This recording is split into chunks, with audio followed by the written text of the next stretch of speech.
I'm not encouraging anybody to get onto the high seas and figure out what a pirate does. But I don't know, if preservation of media, sometimes you gotta live a pirate's life. You're tuned into Bite-Sized and Nerdy with Amanda Teo. This is the podcast where we aim to serve you just a taste of the fandoms and franchises our guests are just simply obsessed with. Whether you're here to gush over your faves, or simply looking for something new, we're just so excited to have you. So sit back, relax, and let's get nerdy.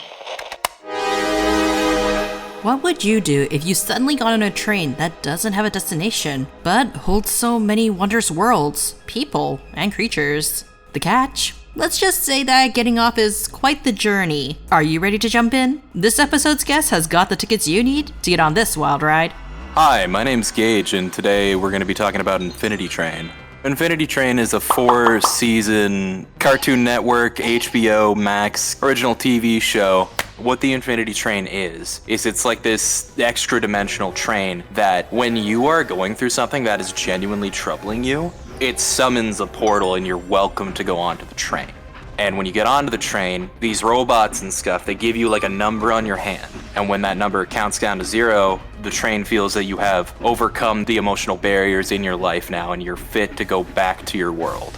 The numbers basically are influenced by your behavior on the train. If you're trying to fix yourself, if you're helping other people, it goes down. But if you do something horrendous, like in the show, your number will go up. If you do something really, really bad, it will continue to go up and spread throughout your body instead of just being on your hand. And then the number quantifies how much growth you have left to do, essentially. That's like one good way to put it. It's a semi-serialized episodic, you could say, because each season follows different characters. In the first season, it follows a child going through divorce. Second season, it follows a side character from the first season trying to discover themselves while being on the Infinity Train. Season 3 is about toxic relationships, following other people. And then Season 4 tackles self-identity as well, but it also is Asian-Canadian sort of demographic in that, where the two main characters are Korean-Canadian and Japanese-Canadian.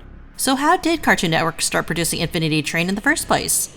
So it was first conceived when creator Owen Dennis was on a plane in 2010. He had the thought of what would happen if a girl was trapped on a plane. This ended up being scrapped because he felt there was a lot of limitations to being on a plane. It also was originally going to be a movie, but he decided that it would probably be better as a serialized work as opposed to a movie because he was pitching it to Cartoon Network, who he was already working for. When the pilot came out on YouTube and stuff, it hit hard. It had 1 million views within the first couple of days. Why are you still on my hand? What does that number mean, Miss Tulip? I've been trapped on this train for a week. You've been here your whole life. I should be asking you. In that case, it will remain an endless search devoid of all meaning. And everybody was going to other videos and other pilots and saying, make Infinity Train, greenlight Infinity Train, all this stuff, even though it's like, each piece of work should have its own moment to shine, but everybody wanted Infinity Train. It premiered July 2019. Owen Dennis was pretty concerned that the show was going to be compared to Galaxy Express 999 and Snowpiercer because trains. But he got over those concerns. He developed a mindset that he shares with other creators that everything is similar to everything else, but no matter what, it's going to have your flavor added to it. Essentially, fuck it, make it. Usually when new shows come out, sometimes you just take a quick glance and don't really think much of it. So what was it for Gage to get hooked on Infinity Train? I first found it on YouTube. I followed it for a little bit, forgot about it, and then it came back around, I think during COVID actually. I think that was when season 2 came out. So I was like, oh cool, 2 whole seasons I can binge. And then I binged and I was emotionally zapped. Because, like I said, it deals with a lot of stuff, but it also feels satisfying when each season has like a nice enough end. Personally, I like watching kids' cartoons modernly. I kind of like seeing where things are going and what we're showing our kids. And as Owen Dennis put here, things are going to happen to kids no matter what, so why not give them the tools to sort out their feelings about them? And cartoons are a very safe place to do that. So Infinity Train really resonated with me for that, because I think a lot of kids deserve an opportunity to learn about trauma without being forced into those traumatic situations. Like, I really liked the show, but I can't say it had like a dramatic impact on myself personally. That being because I am an adult. I've already been through my journey of self-discovery, and I've had my fair share of toxic relationships and being past them. But I think being able to see it on the screen and identify it with cartoon characters who you learn to adapt with, the realization, oh, I can fix this for myself, I can be better, sort of thing. The subtlety of being able to see, oh, I don't like it when that happens to this character, why should I let it happen to myself, sort of thing. I think I would have been on an Infinity Train if they were real. I probably would have spent a good bit of my teenage years on there because everybody has hard times in their life. I think in a way it is kind of like therapy. Because you do go here and there's people and things living on the train trying to help you and guide you to being a better person and seeing your flaws, but like giving you an avenue to fix it. And I think teenage me probably would have benefited from it. With the series conclusion on April 15th, 2021, I'm sure there were a lot of mixed emotions. Some feeling content with the ending, while others wanting the story to continue and follow a new protagonist. But what were some of Gage's thoughts, especially with Cartoon Network's history with reboots or spin-offs? I believe the reason it ended was because Cartoon Network felt like it had its run, and they didn't leave off on any big cliffhangers. I think a lot of people were satisfied, but they did still want more, because there was still unanswered questions about certain characters, there was more potential for storytelling. But I think Cartoon Network and Owen Dennis were okay with where it left. I think if they wanted to do a reboot, it would either... It's hard to say, because if they redid it from the beginning, I don't really see a point, because the quality in the original Infinity Train is there. There's nothing really to improve on, unless you decide to add more episodes with each character in each season. But even then, I don't really see a point, because we got the story that we could. Owen Dennis scrapped an entire episode because there was supposed to be like a bird goose thing that stole the season 1's friend and replaced it with an egg that looked like her friend. And it hatched later on, and then she came back saying, "Why'd you switch my friend with your egg?" And then the cow thing would just say, "Sometimes things happen and we don't know why." And then the character said, "What do you mean? We don't know why," says the bird, and then that would be the whole episode.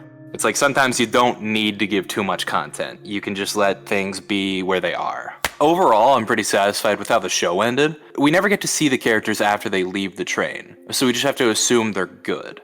So you're probably super excited to check out Infinity Train for yourself. And at the time of this recording, Gage and I discovered the unfortunate side of finding these tunes online. Give me like 1 minute. Let me see if it's still on HBO Max. There was a whole show that just completely disappeared a while ago. I don't even remember what show it's called, to be honest. Was it Infinity Train?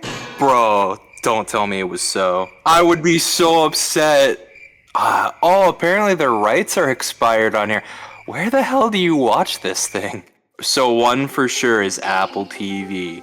I think it's to try and have an excuse to make new things, and by getting rid of the old things that everybody loved, instead of binging that, they can watch the new stuff and they can get these new numbers, figure out where to go, make all these new merch ideas and stuff like that. If you get rid of the old series, there's a chance it can be forgotten.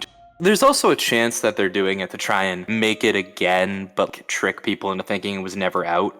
If they went through a mass exodus, deleted all of the content, for this example, Infinity Train, if they got rid of it even off like the high seas where all the pirates are, and then later on said, "Oh, we're gonna open the Cartoon Network vault, are you ready to finally see Infinity Train again?" I would be very infuriated, but I would be at least happy that that can come back out. I'm not encouraging anybody to get onto the high seas and figure out what a pirate does. But I don't know, if preservation of media, sometimes you gotta live a pirate's life. And if you want to continue the conversation? If you want to continue the conversation, you can look me up on Twitch. I am Gage3DM, I'm a little blue hedgehog. I am also on Blue Sky. I don't have a lot of social media, but dang do I have those too.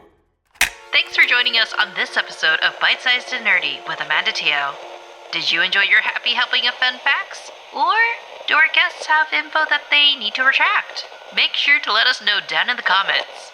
In the meantime, thanks for dropping by, and we can't wait to see you next time. Hey, thanks for watching. If you didn't know, Bite Size and Nerdy is one of our pilot podcast series in a documentary style focused on interviewing fans and their obsessions. If you're interested in hearing more, be sure to like and subscribe to see all of our future projects. In the meantime, we will be uploading a new podcast every Friday at 12 p.m. PDT. So until then, bye-bye!